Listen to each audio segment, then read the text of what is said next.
What's going on, YouTube? We back in the Low Key Cave, Keyshawn Knobs YouTube page, aka Mr. Low Key, and we back with the Power Book 3. He's in Kanan reviews. I'm sorry, I apologize. Your boy is late. Had to rejuvenate some things, get some things moved around. My bad. Just been a little busy, prom, graduation. It's a lot of things going on. I have kids, and I have an 18-year-old that's about to graduate that just got done with prom, birthday. It's a lot as far as my livelihood and just my day-to-day life. But anyway, we are back, and we're going to be reviewing episodes 5, 6, and 7 of Season 4 of Power Book 3, Raising Kanan. The big thing I think I want to start out with is Famous. What's the big mystery of what happened to Famous?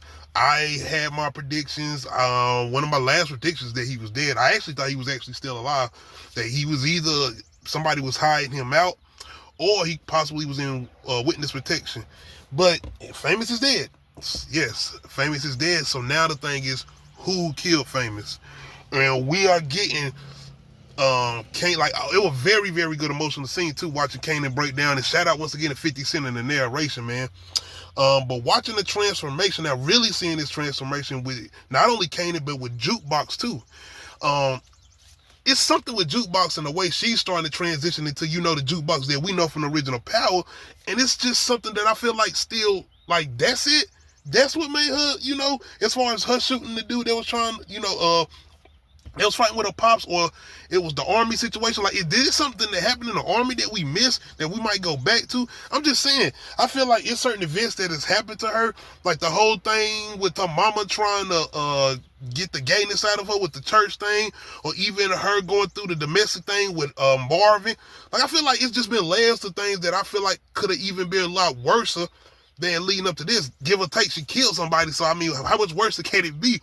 But I'm just saying, that OG Jukebox, that nigga is crazy. Bro, the way she told the Kanan about Tariq, kill this little nigga, then make his pop suffer and rob. You know what I'm saying? The whole logic behind the shit that she was trying to do and what she was about, that I just feel like, I don't know if anything has happened that made this character be who she is.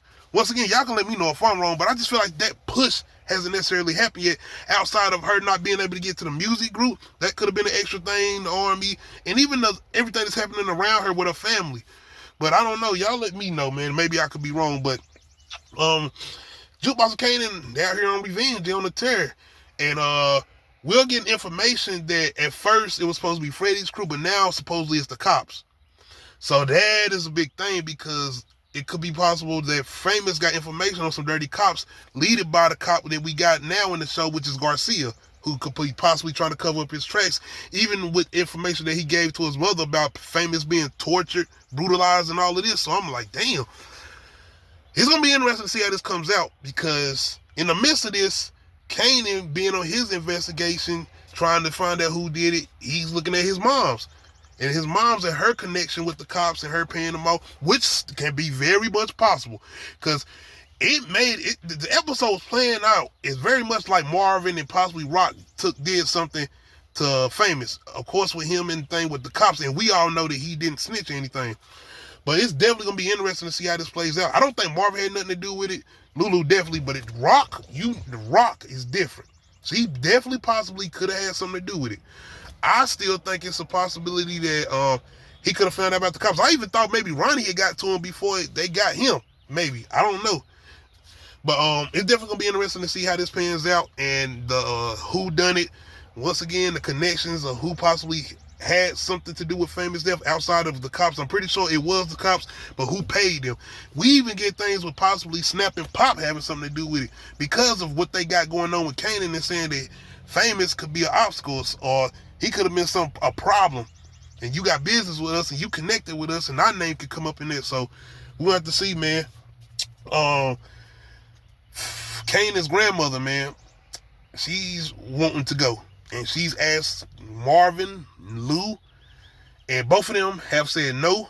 Very good scenes, great dialogue between the two, and even the chemistry between everybody, and showing this family dynamics, and showing just how everybody is taking a different look at how they was raised. Even Rock looking at, was it that bad, or was she doing the best she could?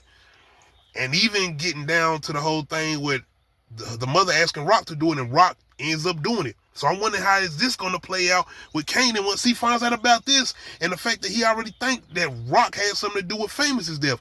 Multiple layers, just making him even get more further away from the whole thing with Rock, and even possibly, like I said, coming down to him going up against her, even him killing her. I'm telling you, I think that's going to be what ends up happening.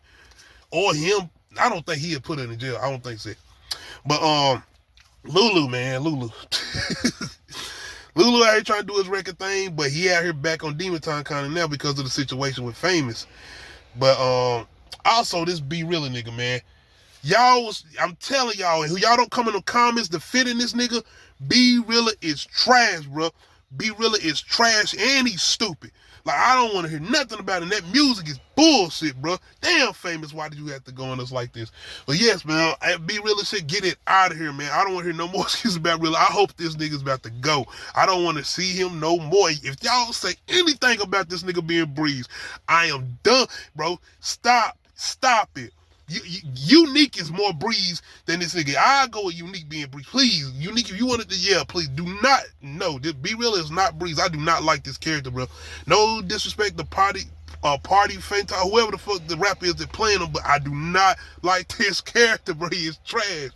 But this nigga Be Realer, man, he in desperate times.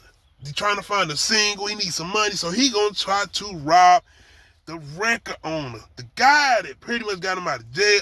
He gonna try to rob this nigga, and plan, of course, do not go the right way, and he ends up robbing a couple that was used in the house, shooting them, killing. So I don't know how this shit gonna play out. My man even trying to go toe to toe with Lou, and Lou like, my nigga, you do not want this work. You don't want this work. It's definitely gonna be interesting to see how this plays out. Looks like maybe I wish Lou would have went to LA with Famous' sister, because you can see that we gonna be it's gonna come back into our minds when we know more than likely nothing good. Like I said, nothing good probably coming with none of these characters, we know. But Marvin and Juke, man, once again, it's just amazing chemistry.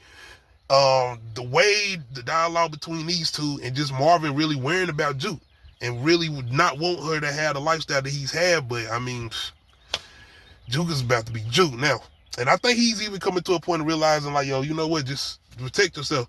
And it's not so that I know the whole thing when everybody finding out that Unique is alive. Speaking of, great surprise watching the way Unique popped up at the end of, I think it was episode 6. Surprising Rock, man. Because Unique been out here recruiting. He been out here recruiting Sal, one of Sal's old buddies he's talking to now, who's somewhat, I think, trying to not really, well, yeah, because the whole thing with him being friends with Sal and knowing that Stefano has something to do with it, but he can't touch Stefano because of him being plugged in with all the families in New York or whatever and running all the boroughs. But now the fact that Unique has revealed that he is alive, but not before muscling up.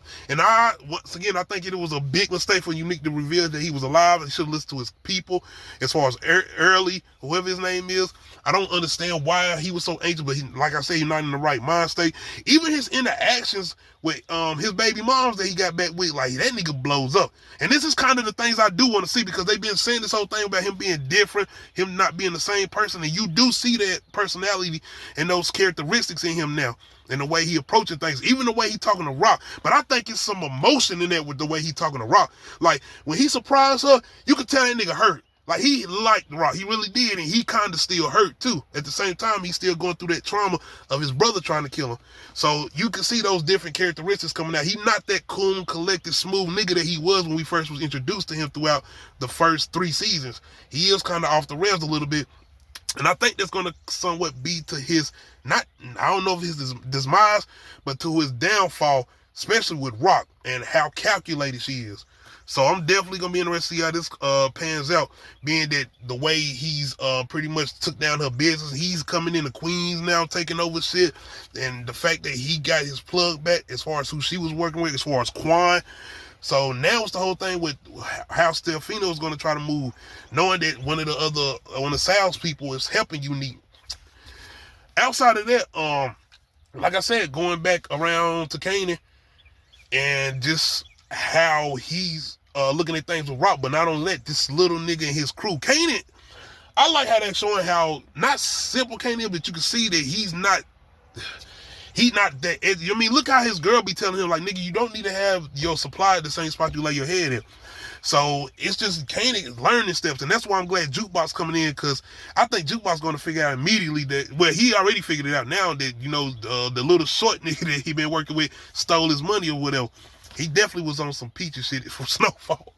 But now he's around looking for him, and I think he either gave the money to Unique, but I think something is very interesting that I've been hearing about, that it's a possibility that Unique and Kanan have had a conversation, because it is the episode where Unique is coming walking fast out of the building, and it's daytime, and you know this is when Kanan's girl is coming up in the old place they were staying at. So it's this whole thing with them possibly working together on the low, but with OC taking the money as far as the little shortney, is this going to be a thing where Unique tells Kanan, or I don't know, man. It's very possible that Unique and Kanan have had a conversation, especially with this whole scoring that both of them got against Rock. So I'm going to be very interested to see how that play out. But I think that was very crazy seeing Rock do what she did to her mother. I'm trying to make sure I don't forget nothing, man. Everything is just panning out and seeing how we see the. I think we always have seen it, because even the way Jukebox has always talked to Kanan, kind of little brother him, basically. And seeing how more calculated and just how more street smart she is than Kanan, even with the situation that Kanan is in right now. But it's also going to be interesting to see, like I said, the reaction to Kanan thinking the way he's thinking about his mama having something to do with Famous. So all of this is definitely going to be interesting to see how it pans out. Other than that, like I said, how is this going to play out with Unique and him trying to do what he's doing to Rock? And like I said, they definitely now I feel like I'm playing good on showing the different characteristics of what he went through as far as his head and the trauma as far as him being almost killed by his brother. But y'all let me know how y'all feeling about these past 3 episodes. I hope that I didn't forget anything. If I did, I apologize. I mention it again when I do the newest episode. I am going to be caught back up as far as reviewing episodes. But make sure y'all hit that like button, make sure y'all hit the subscribe button, and make sure you hit that notification bell, let you know when I upload new videos. Other than that, we out.